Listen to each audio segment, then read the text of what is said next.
Hi, I'm Dr. Becky Lynn. I'm an OBGYN who specializes in sexual problems in women, and welcome back to my channel. Today, I'm going to talk about 7 ways that having a baby can affect your sex life. Number 1, life gets complicated. You are no longer just taking care of yourself. You are focused on the small human being who needs you for everything in the world. Number 2, you might be exhausted. And why do I even say might be? You are likely to be incredibly exhausted. Number 3, financial stressors. In that maybe before you had a baby, you were working, you had an income, you had money coming in, and now your income has gone away. So add that financial stress into the mix, and that can really affect how you feel sexually. Your drive may not be there when you have all these new things that are sort of changing your surroundings.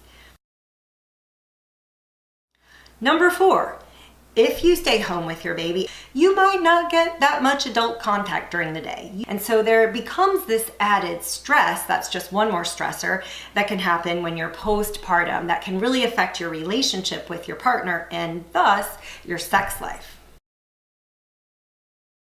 Number 5, your body image. We all know that your body changes after having a baby.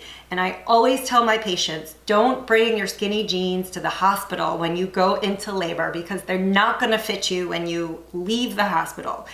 One thing that happens is you're swollen, and that swelling that you have when you're pregnant, we all think it's going to go away right after you have your baby. Not so. It usually lasts for another week before you sort of bring all that extra fluid back in your vessels and pee it out. The other thing is that your uterus, even though you've delivered your baby, is super big, so you still might even look pregnant. And in fact, when I was postpartum, I was out in the town in some shop and somebody said, "Oh, when are you due?" I'm sure that happens quite often because you still kind of look pregnant. So don't bring your skinny jeans to the hospital to wear them home because they're not going to fit. And even after that, it takes a while to lose that baby fat. So we really are not feeling at our sexiest, most sexy self. Another thing about body image is that before you had a baby, your breasts were part of your sexuality. They were sort of a sex organ. Now they become a feeding tool and they lose a little bit of that sexuality. In a good way, breastfeeding is wonderful and best for babies, but they become less of that complete sex organ.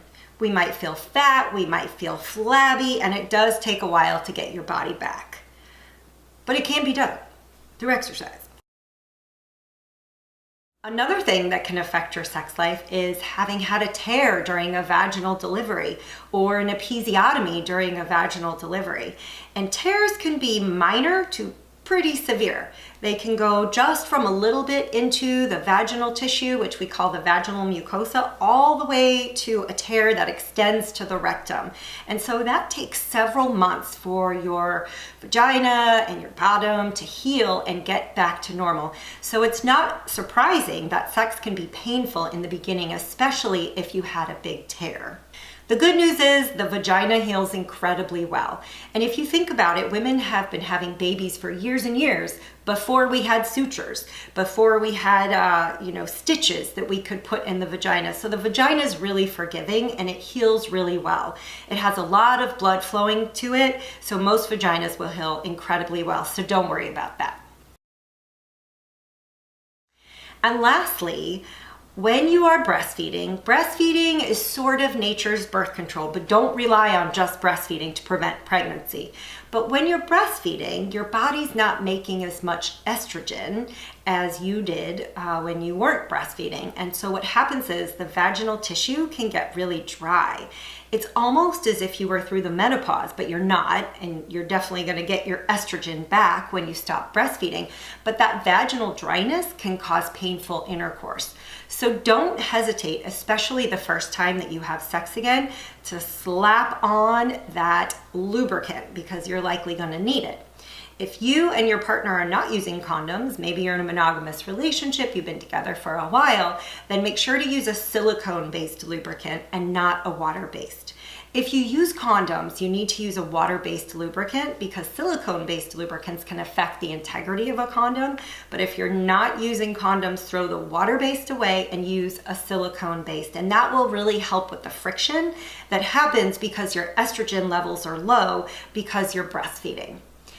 If that doesn't work, you can absolutely use a low-dose vaginal estrogen that you put in the vagina when you're breastfeeding. And basically, you're just giving your body back what it needs. And so the estrogen will really help with that vaginal dryness and restore some of the vagina's elasticity. And I always say elasticity is incredibly important to pain-free and enjoyable sex. So don't let vaginal dryness stop you. Remember that especially the first couple times after you've had a baby, sex may be uncomfortable. And for the majority of women, they can regain their prior to baby sexuality. In other words, when you have a kiddo, you don't have to give it up. You can still have a very satisfying sex life. So thank you for listening to me. I'm so glad you tuned in. I hope this was helpful to all of you. Please leave comments if you'd like me to talk about anything. I'm happy to answer your questions. I might even do a Q&A. And don't forget to subscribe and share. I really want to make sure that everybody gets the education that they need in regards to sexuality. Bye-bye.